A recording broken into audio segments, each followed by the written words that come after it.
નવસારી ખાણ ખનીજ વિભાગ ફરી એકવાર શંકાના દાયરામાં.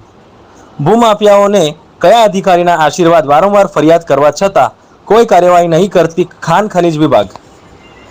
નવસારી જિલ્લાના કાળાકાછા ગામે મીંઢોળા નદીના પટમાંથી તેમજ નદીમાંથી ગેરકાયદેસર રીતે સરકારી મિલકતની કરોડો રૂપિયાની માટી અને રેતીની ચોરી ભૂમાફિયાઓ દ્વારા કરવામાં આવી રહી છે.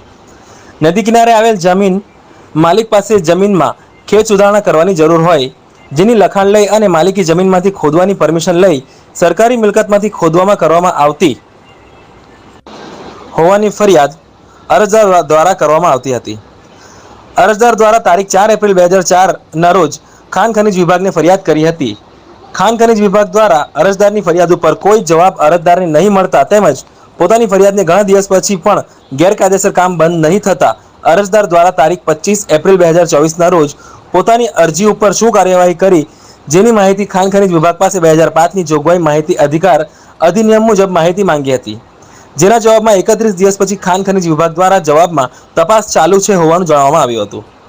ખાણ ખનીજ વિભાગની ધીમી ગતિની કાર્યવાહીથી અરજદારે નારાજગી બતાવી હતી અને અરજદાર દ્વારા જણાવ્યું હતું કે નવસારી ખાણ ખનીજ વિભાગ ગેરકાયદેસર રીતે રેતી અને માટીની ચોરી થતી હોવાને અટકાવવા 2 મહિના લગાવશે તો એટલા સમયમાં સરકારી મિલકતની કરોડોની ચોરી થશે. તો એના જવાબદાર કોણ અને તપાસમાં ગેરકાયદેસર હોવાનું સ્પષ્ટ થાય તો એના ઉપર દંડ ફટકારશે કે કેમ એ મોટો સવાલ છે. અગર ખાણ ખનીજ વિભાગ યોગ્ય કાર્યવાહી નહીં કરશે તો વિજિલન્સમાં ફરિયાદ નોંધવામાં આવશે, જેનું ફરિયાદી દ્વારા જણાવવામાં આવ્યું હતું. रिपोर्टर मोहम्मद नौसर का साथ कैमरामैन जैनुद्दीन सैयद, नवसारी, गुजरात। खबरों में अब तक के लिए बस इतना ही। मिलते हैं फिर ऐसी ही बड़ी खबर के साथ। तब तक के लिए धन्यवाद। देखते रहिए गोल्ड कॉइन न्यूज। अगर आपको हमारी वीडियो पसंद आई हो तो चैनल को लाइक और सब्सक्राइब करें और नई वीडियो अपडेट प्राप्त करने के लिए बेल आइकन पे क्लिक करें।